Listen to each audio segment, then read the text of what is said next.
नमस्कार दोस्तों, Bihar board official model paper का आज पार्ट 2 वीडियो है और सेट 1 का हम कल क्वेश्चन नंबर 11 तक हल कर लिया था। आज हम क्वेश्चन नंबर 12 से देखेंगे। तो देखिए क्या कहा है, निम्नलिखित में कौन सा युग्म सअभाज्य है। तो पहले हम सबसे पहले जान लेते हैं कि स, देखिए इसमें दो गो शब्द से बना है, एक स और एक अभाज्य। अभाज्य किसको कहते हैं? जो एक और स्वयं से कटे, उसको हम क्या कहते हैं? अभाज्य संख्या। और सअभाज्य संख्या किसको कहते हैं? जो मतलब ऐसी कोई दो संख्या या दो से अधिक संख्या जिसका HCF एक होता है, उसको हम क्या कहते हैं? सअभाज्य संख्या कहेंगे। कोई भी दो या दो से अधिक संख्या जिसका HCF क्या होना चाहिए? अगर एक आ गया तो उस प्रकार के युग्म को हम क्या कहेंगे? सअभाज्य कहेंगे। तो अब देखिए इस सब का हम HCF निकाल के देखते। तो 13 65 का HCF निकालिए। तो 65, तो 13 पचे 65, ये कट गया। इसका अगर HCF की बात करें कितना आ गया? 13, जबकि ये गलत हो जाएगा। 21 और 84 की बात करें हम, तो 21 और 84 का निकाल दे तो 4 मरतबे 4 एकम 4, 4 दूना 8, ये कट गया। इसकी HCF 21 आ जाएगा, यानी ये भी नहीं होगा। 15 और 20 की बात करें तो 15 20 नहीं लगेगा, एक मरतबे तो 15, 5 कट गया, 15 5 दिया 15, ये भी कट गया। इसका भी HCF कितना आ गया? 5 आ गया, यानी ये भी सहभाज्य युग्म नहीं होगा। 9 और 16 की बात करते हैं तो देखिए 9 और 16 में 9 दूना 18 जा रहा, 9 एकम 9, तो 9 7 16, ये हो गया 9, 7 एकम 7, ये कितना हो जाएगा? 2, ये हो जाएगा 7, 2 तिया 6, ये हो गया 1, अब 2, ये 2 मरतबे 2, इसका HCF कितना आ गया? 1। तो इस प्रकार जो आएगा है ना, जिसका HCF 1 आएगा, यानी हाईएस्ट कॉमन फैक्टर, जिसको हम हिंदी में क्या कहते हैं? महत्तम समाप वर्तक 1 आएगा, तो उसी को हम क्या कहेंगे? सअभाज्य युग्म, यानी ये हमारा सही हो जाएगा। तो इस प्रकार का जब सवाल एग्जाम में आएगा तो हम इस प्रकार से जांचेंगे, ठीक है। और जिसका HCF 1 आ जाएगा वही अगर अभाज्य रहेगा तो ये वाला फॉर्मूला लगाएंगे, एक और जो स्वयं से कटे, और सअभाज्य रहे तो वैसी दो या दो से अधिक संख्याएं जिसका HCF यानी हाईएस्ट कॉमन फैक्टर सिर्फ 1 आए, है ना, 1 आए, उसको हम क्या कहेंगे? सअभाज्य युग्म कहते हैं। अब देखिए रैखिक बहुपद में शून्यकों की संख्या कितनी होती है। तो रैखिक बहुपद किसको कहते हैं? एक घात वाले को। तो एक घात वाले बहुपद की शून्यकों की अगर संख्या की बात करें तो वो हमेशा कितनी होगी? 1 होगी। इस बात को याद रखने की जरूरत है। अब आगे देखिए बहुपद x-1 का शून्यक क्या होगा? शून्यक क्या होगा? जब ये शून्यक की बात करें तो बहुपद के बराबर में हम देखें क्या लगा देंगे? 0 कर देंगे, राइट। तो x-1 बराबर क्या हो गया? 0। तो x बराबर करेंगे तो ये माइनस में है तो उधर जाके क्या हो जाएगा? प्लस का 1। तो x का मान कितना आ गया? 1। तो ऑप्शन नंबर ए हमारा सही हो जाएगा। अब आगे देखिए क्या करा है, किसी द्विघात बहुपद के शून्यक यदि -4 एवं 7 है तो द्विघात बहुपद क्या होगा? तो द्विघात बहुपद बराबर क्या होता है? इसका formula x² minus alpha plus beta into x plus का क्या होता है? अल्फा इंटू बीटा होता है। ये द्विघात बहुपद का क्या हो गया? फॉर्मूला हो गया। तो पहला वाला को हम मान लेते हैं क्या? अल्फा प्लस बीटा, यानी बहुपदों का योगफल, और दूसरा वाला को क्या मान लेते हैं हम? अल्फा इंटू बीटा, शून्यकों का गुणनफल। अगर इस प्रकार का अगर आंसर क्वेश्चन दिया रहेगा तो पहला वाला का हमेशा अल्फा प्लस बीटा मानिएगा और दूसरा वाला का हमेशा अल्फा इंटू बीटा मानेंगे। तो इसको हम इसके फॉर्मूला पर रख देंगे। तो देखिए x² minus alpha plus beta कितना है? माइनस का 4 इंटू एक्स प्लस का अल्फा इंटू बीटा कितना है? 7 है, राइट। अब देखिए x² माइनस माइनस प्लस का 4x प्लस का 7, तो बहुपद हमें कितना प्राप्त हो गया? x² प्लस का 4x प्लस का 7। तो देखिए कहाँ है? x² प्लस का 7x प्लस का x² प्लस का 4x प्लस का 7, इसमें से देखिए कौन है? तो ऑप्शन नंबर ए हमारा इस प्रकार का आ गया था, यानी ऑप्शन नंबर ए हमारा क्या हो जाएगा? सही हो जाएगा। 16 भी इसी प्रकार के सेम इसी प्रकार से देखिए शून्यकों का योग तथा गुणनफल। तो पहले योग है तो अल्फा प्लस बीटा हमारा कितना हो गया? 5 हो गया। अल्फा इंटू बीटा हमारा कितना हो गया? 6 हो गया, राइट। अब देखिए द्विघात बहुपद बराबर फॉर्मूला क्या होता है? x² माइनस का अल्फा प्लस बीटा इंटू का x प्लस का अल्फा इंटू बीटा, ये फॉर्मूला होता है। तो x² minus alpha plus beta कितना है? 5 इंटू का x plus alpha into beta कितना है? 6 है। तो x² माइनस का 5x प्लस का 6 हमारा क्या हो गया? बहुपद हो गया। अब देखिए ये कहाँ है, एक्स स्क्वायर माइनस का 5x प्लस का 6 ये ऑप्शन नंबर बी हमारा क्या हो जाएगा, सही हो जाएगा। तो इस प्रकार के सवालों को हम इस प्रकार से बनाएंगे।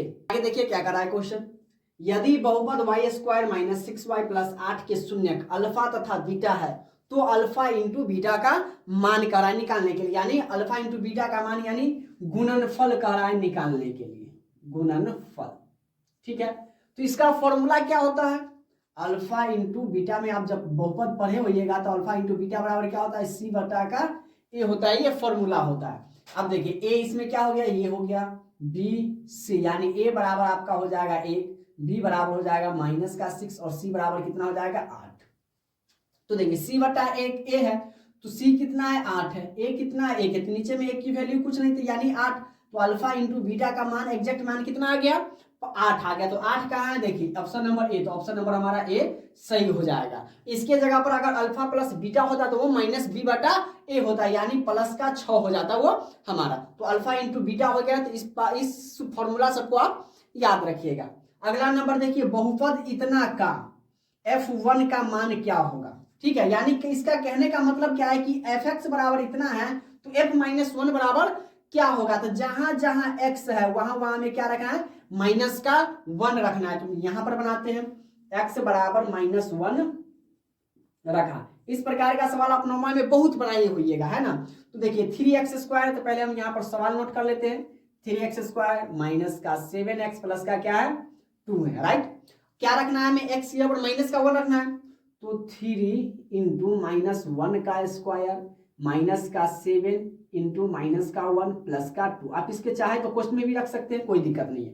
अब देखिए 3 इंटू माइनस 1 को जब 2 बार गुना करेंगे तो माइनस माइनस प्लस, और एक को जब 2 बार गुना करेंगे 1, माइनस में माइनस जब गुना करेंगे तो ये प्लस हो जाएगा, 7 एकम 7 प्लस का 2 हो जाएगा। अब देखिए 3 एकम 3 प्लस का 7 प्लस का 2, 7 3 10 और 10 2 कितना हो जाएगा 12, यानी प्लस का 12 इसका एग्जैक्ट वैल्यू मिल जाएगा। तो 12 देखिए ऑप्शन नंबर क्या है, बी है, तो हमारा ऑप्शन नंबर बी सही हो जाएगा। तो इस प्रकार के सवाल को हम इस प्रकार के हल करके बनाएंगे, अंदाजे या आंख बंद करके ठीक नहीं लगाना। इस बात को आप हमेशा याद रखिएगा जब एग्जाम हॉल में आप बैठिएगा तब। अगला नंबर देखिए, बहुपद इतना के शून्य क्या, जब ये शून्य है, अभी हम बताए थे कुछ क्वेश्चन था, जब ये शून्य का है तो उसको हम क्या कर देंगे, जो दिया रहेगा बहुपद उसके बराबर में हम 0 रख लेंगे, लिख देंगे, राइट।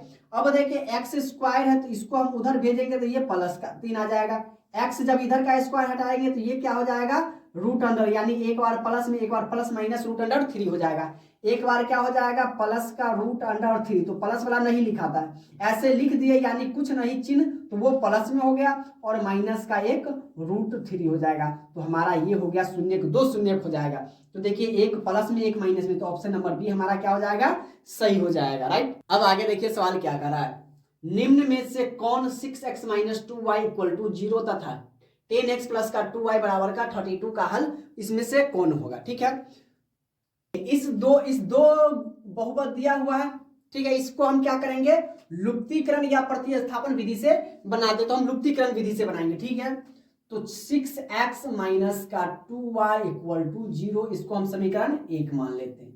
फिर क्या है 10x प्लस का 2y बराबर का क्या है 32, इसको हम समीकरण 2 मान लेते हैं। जोड़ने पर ये कट जाएगा, ठीक है, तो 2y से प्लस माइनस कट गया तो 10 और 6 कितना हो जाएगा 16x बराबर का ये कितना हो जाएगा 32, x बराबर हो जाएगा 32 बटा का 16, 16 दूना 32, x का मान कितना आ गया 2।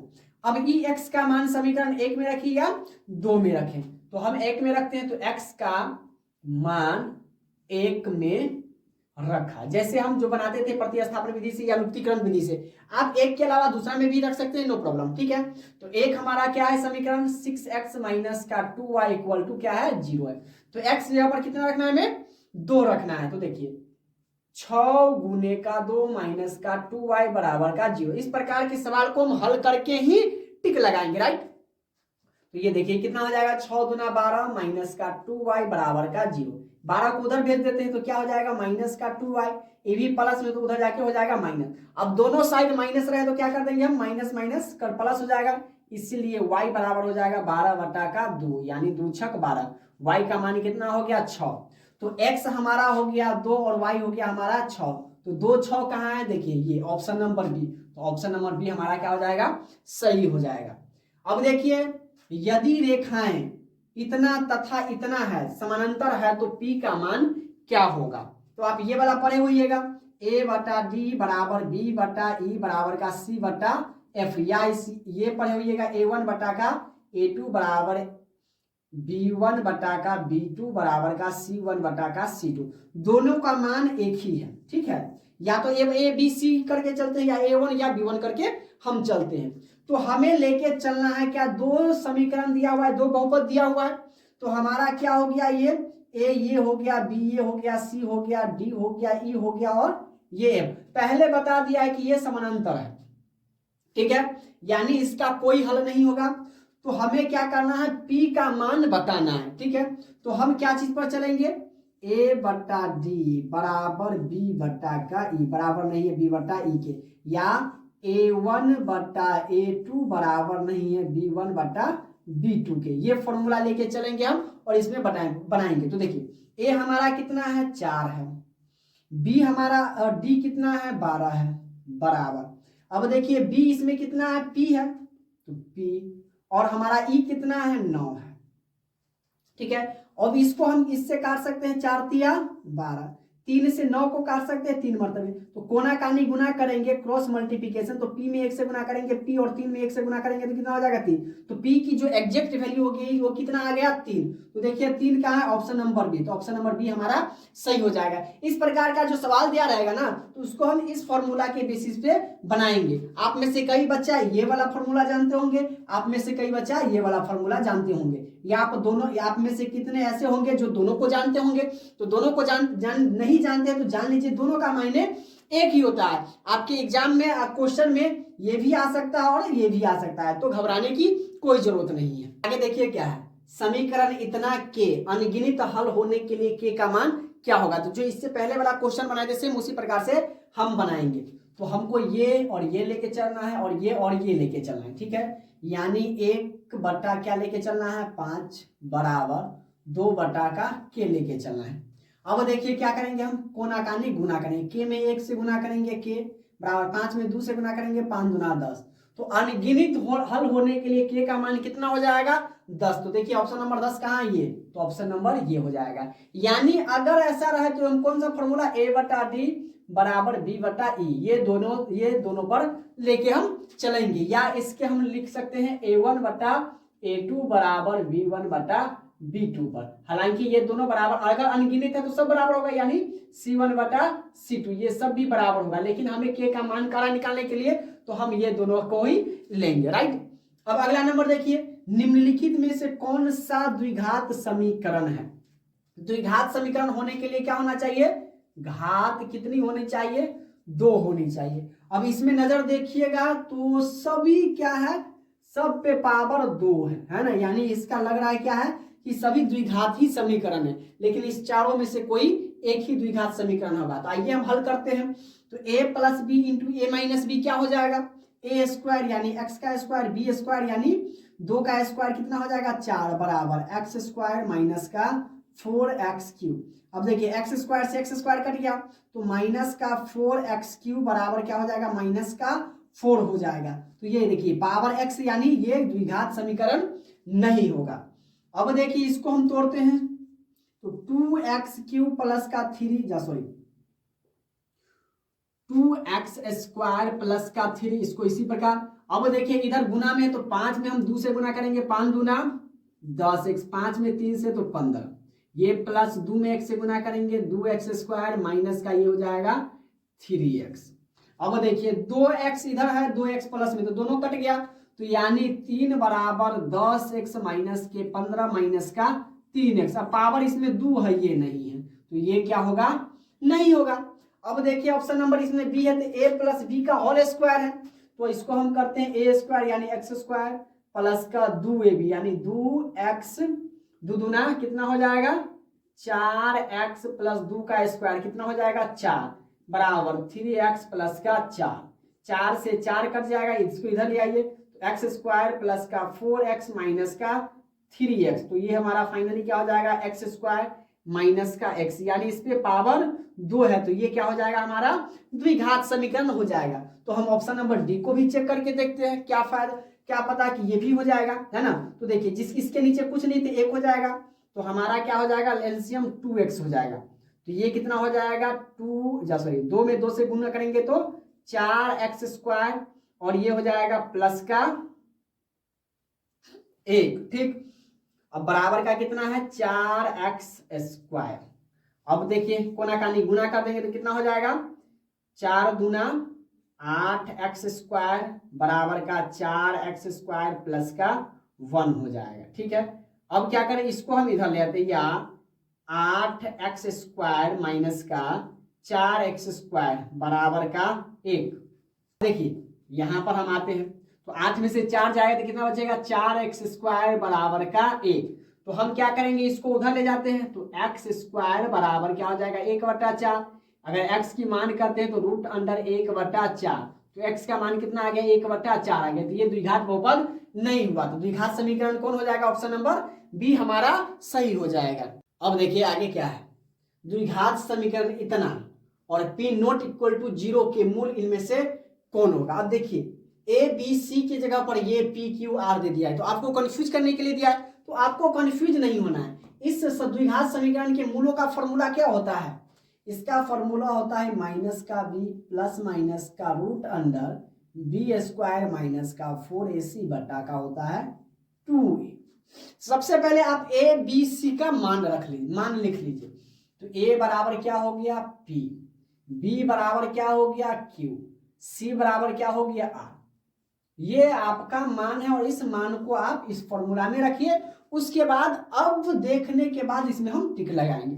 तो देखिए माइनस बी है तो बी आपका क्यू है, तो लिखेंगे माइनस का क्यू, प्लस माइनस देंगे, क्या है √b²। तो देखिए b², बी आपका क्या है q², माइनस है माइनस लगाएंगे, 4 है 4 लगाएंगे, a कितना है आपका p है, c कितना है r है, बटा का 2 है 2a कितना है आपका p है। ये आपका मूल हो गया। अब देखिए माइनस का q plus minus √q² minus का 4pr बटा का 2p, कौन ऑप्शन है ए बी सी। पहले तो हम देखेंगे pr² माइनस का 4pr बटा का 2p, ऑप्शन ए लग रहा है, ठीक है। इसमें देखेंगे तो माइनस का q, ये हो गया q² माइनस का 4pr बटा का 2a, सॉरी ये ऑप्शन नंबर ए नहीं होगा, ऑप्शन नंबर हमारा बी हो जाएगा, क्योंकि ऑप्शन नंबर ए में देखिए प्लस दिया हुआ है, जबकि हमारा क्या है माइनस में आना चाहिए। ये नहीं होगा क्योंकि इसमें देखिए ए नहीं दिया हुआ है, ये नहीं होगा क्योंकि इसमें प्लस दे दिया हुआ है। तो हमारा ऑप्शन नंबर क्या हो जाएगा बी सही हो जाएगा। इसको हम मिटा देते, नहीं तो आपको लगेगा कि ए होगा। ऑप्शन नंबर बी हमारा सही हो जाएगा, राइट।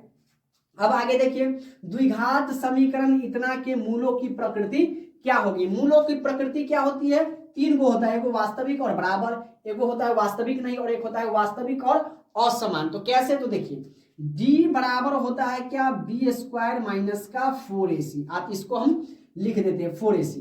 अब देखिए ये b² माइनस का 4ac बड़ा होगा अगर 0 से, क्या होगा बड़ा होगा अगर 0 से, यह क्या होगा वास्तविक होगा, क्या होगा वास्तविक और असमान होगा, क्या होगा असमान होगा, ठीक है। और b² माइनस का 4ac अगर 0 के बराबर आ गया, मतलब इसका मान 0 के बराबर आ गया, तो वो क्या होगा वास्तविक होगा, वास्तविक और क्या होगा बराबर होगा, ठीक है। लेकिन b² माइनस 4ac अगर छोटा होगा 0 से, यानी माइनस आ गया, तो वो क्या होगा वास्तविक नहीं होगा, वास्तविक नहीं। तो इसको भी याद रखने की बड़ा इंपॉर्टेंस है। परीक्षा में अक्सर इस प्रकार के 2-3 सवाल आपको ऑब्जेक्टिव में आएंगे ही आएंगे और सब्जेक्टिव में भी आएंगे, तो हम आपको ये पूरा ऑब्जेक्टिव सहित हम सब्जेक्टिव भी कराएंगे। तो देखिए इसमें ए ये हो गया, बी ये हो गया, सी ये हो गया, तो हमारा क्या होता है विविधि कर, जिसको हम डी कहते हैं, डी बराबर b² माइनस का 4ac। हम इसमें फॉर्मूला बैठाएंगे, तो b कितना है 6 है, 6 का स्क्वायर माइनस 4 गुने a कितना है 6 गुने c कितना है 1, तो कितना हो जाएगा 36 माइनस 6 चौक 24, 24 से कम 24। अब देखिए 36 में से 24 का 6 में से 4 गया, तो ये हो जाएगा 2 और 3 में से 2 गया तो 1। अब बताइए 0 से बड़ा है कि छोटा है, तो यह 0 से क्या हो जाएगा, बड़ा है। अब देखिए जो 0 से बड़ा है वो क्या होगा, वास्तविक और असमान। तो वास्तविक और असमान क्या हो जाएगा, हमारा ऑप्शन नंबर सी सही होगा। तो आज के लिए बस इतना ही। उम्मीद करता हूं कि आज का ये वीडियो आपको पसंद आया होगा, और वीडियो पसंद आए तो वीडियो को लाइक कीजिए, अपने दोस्तों के पास शेयर कीजिए, और चैनल पर नए हैं तो चैनल को सब्सक्राइब जरूर करें, और बेल आइकन को भी ऑन कर लीजिएगा ताकि मैं जो भी वीडियो डालूं उसका नोटिफिकेशन सबसे पहले आप तक पहुंचे। तो मिलते हैं अगली क्लास में, तब तक के लिए जय हिंद।